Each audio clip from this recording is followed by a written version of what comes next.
Hi hello అందరికీ ఈరోజు మనం ముగలాయ్ చికెన్ మసాలా చేసుకుందాం. ముగలాయ్ చికెన్ మసాలా అని పేరు వినగానే అబ్బో ఇది చాలా కష్టంలే చేయడం అనుకున్నారు కదా. చాలా ఈజీగా చేసుకోవచ్చు ఈ కూరని. పేరుకు తగ్గట్టే టేస్ట్ కూడా చాలా అమేజింగ్గా ఉంటుంది. ఈ కూర టేస్ట్ ఎలా ఉంటుంది అంటే ఒకసారి చేసుకున్నారంటే మీకు మళ్ళీ మళ్ళీ ఇదే చేసుకుందాం అని అనిపించేంతగా ఉంటుందన్నమాట. అయితే ముగలాయ్ చికెన్ మసాలా చేసుకోవడానికి 1 కేజీ చికెన్ తీసుకున్నాను. ఇందులో 1 tea spoon salt, 1 tea spoon కారం, హాఫ్ టీ స్పూన్ పసుపు, 1 టేబుల్ స్పూన్ అల్లం వెల్లుల్లి పేస్ట్, సగం నిమ్మకాయ అంతా రసం పిండుకోవాలి. ఇంకా ఈ ఇంగ్రీడియంట్స్ అన్నీ కూడా చికెన్కి బాగా పట్టించాలి. కనీసం అరగంట అయినా మ్యారినేషన్ కోసం ఉంచాలి. అరగంట మ్యారినేషన్ తర్వాత దీన్ని ఫ్రై చేసుకోవాలి. ప్యాన్లో 2 టేబుల్ స్పూన్ల ఆయిల్ వేసి వేడయ్యాక చికెన్ పీసెస్ అరేంజ్ చేసుకోవాలి. గ్యాస్ ఫ్లేమ్ని హైలో పెట్టి 6 నుంచి 7 నిమిషాల వరకు చికెన్ని ఫ్రై చేయాలి. గ్యాస్ ఫ్లేమ్ని లోలో పెట్టకూడదు. లో ఫ్లేమ్లో ఫ్రై చేస్తే చికెన్ నుంచి వాటర్ రిలీజ్ అవుతుంది. అప్పుడు చికెన్ పీసెస్ చాలా డ్రైగా తయారవుతాయి. గ్యాస్ ఫ్లేమ్ని హైలో పెట్టి మాత్రమే ఫ్రై చేయండి. అప్పుడు చికెన్ జ్యూసెస్ అన్నీ చికెన్లోనే ఇంటాక్ట్ అయ్యి చాలా సాఫ్ట్గా ఉంటాయి. చికెన్ కూడా గోల్డెన్ కలర్లో ఫ్రై అవుతుంది. ఇలా గోల్డెన్ కలర్ వచ్చిన తర్వాత స్టవ్ ఆపేసి దీన్ని తీసి పక్కన పెట్టుకోవాలి. దీనిలోకి ఒక పేస్ట్ని తయారు చేద్దాం. ఒక పెద్ద ఉల్లిపాయని పొడవుగా కోసి ఉంచుకోవాలి. 10 లేదా 12 జీడిపప్పు తీసుకోవాలి. ప్యాన్లో 2 టేబుల్ స్పూన్ల ఆయిల్ వేసి వేడయ్యాక ఉల్లిపాయలు జీడిపప్పు వేసి ఫ్రై చేయాలి. ఇంతకంటే ఉల్లిపాయని ఎక్కువ వేయకూడదు. 3 నుంచి 4 నిమిషాలు ఫ్రై చేయాలి.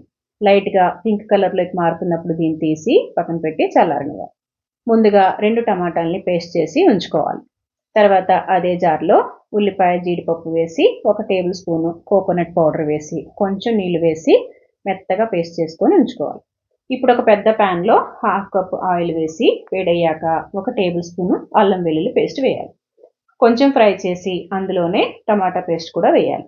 అల్లం వెల్లుల్లి పేస్ట్ పచ్చివాసన పోయేదాకా అంటే 2 నుంచి 3 నిమిషాల పాటు ఫ్రై చేయాలి. ఈలోపు ఇందులో వేసే డ్రై మసాలాలు చూద్దాం. 2 టీ స్పూన్లు ధనియాల powder, 1 tea spoon Kashmiri red chilli powder. ఇది కూరకి మంచి కలర్ ఇస్తుందన్నమాట. Half tea spoon salt, 1 tea spoon కారం, పావు టీ స్పూన్ పసుపు, 1 టీ స్పూన్ వేయించిన జీలకర్ర పొడి. ఇవన్నీ కూడా ఇందులో వేసి 2 నుంచి 3 నిమిషాల వరకు ఫ్రై చేసుకోవాలి. ఈ మసాలాలన్నీ బాగా ఫ్రై అయిన తర్వాత మనం చికెన్ ఫ్రై చేసి ఉంచుకున్నాం కదా, దాన్ని ఇందులో వేయాలి. హై ఫ్లేమ్లో వీటన్నిటిని బాగా మిక్స్ చేసి 2-3 నిమిషాల పాటు ఫ్రై చేయాలి. నేను మీకు ఎంతసేపు ఫ్రై చేయాలో టైంతో సహా ఎందుకు చెప్తున్నానంటే మీకు ఈ కూర పర్ఫెక్ట్గా కుదరాలని. బిగినర్స్ కూడా ఈ కూరని వీడియో చూస్తూ చాలా ఈజీగా చేసుకోవచ్చు.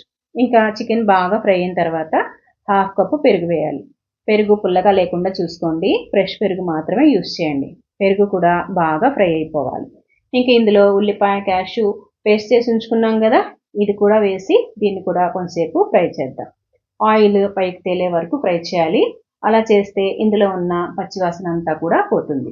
ఇప్పుడు ఇందులో 1 స్పూన్ కసూరి మేథి, ఇంకా గరం మసాలా కోసం 4-5 లవంగాలు, 5 యాలకులు, కొంచెం చెక్క బరకగా నూరి ఇందులో వేసుకోవాలి.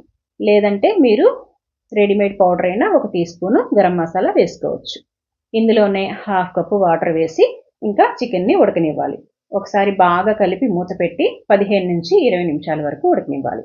ఎందుకంటే చికెన్ని మనం కొంచెంసేపు ఫ్రై చేసాం కదా, అందుకని 20 మినిట్స్లోనే బాగా ఉడికిపోతుంది. గ్యాస్ ఫ్లేమ్ని లోలో పెట్టి మాత్రమే ఉడకనివ్వాలి.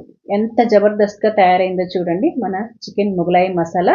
ఇంకా కొంచెం కొత్తిమీర చల్లుకుంటే సరిపోతుంది. ఇంకా దీన్ని వేడి వేడిగా సర్వ్ చేసుకోండి. చూసారు కదా ఎంత ఈజీగా చేసుకోవచ్చో. The best chicken Mughlai masala ఇది. మీరు తప్పకుండా ట్రై చేయండి. రోటీ, నాన్, బటర్ నాన్, కుల్చా వీటన్నిటిలోకి సూపర్ కాంబినేషన్ ఇది. వైట్ రైస్, బగారా రైస్ కూడా చాలా బాగుంటుంది. ఈ రెసిపీ ట్రై చేశాక మీ ఫీడ్బ్యాక్ తప్పకుండా ఇవ్వండి. నా ఛానల్ని సబ్స్క్రైబ్ చేసుకోవడం మాత్రం మర్చిపోవద్దు. వీడియో ఎలా ఉందో కమెంట్ బాక్స్లో తప్పకుండా చెప్తారని ఆశిస్తున్నాను. Thank you for watching my video. మళ్ళీ కలుద్దాం. Bye bye.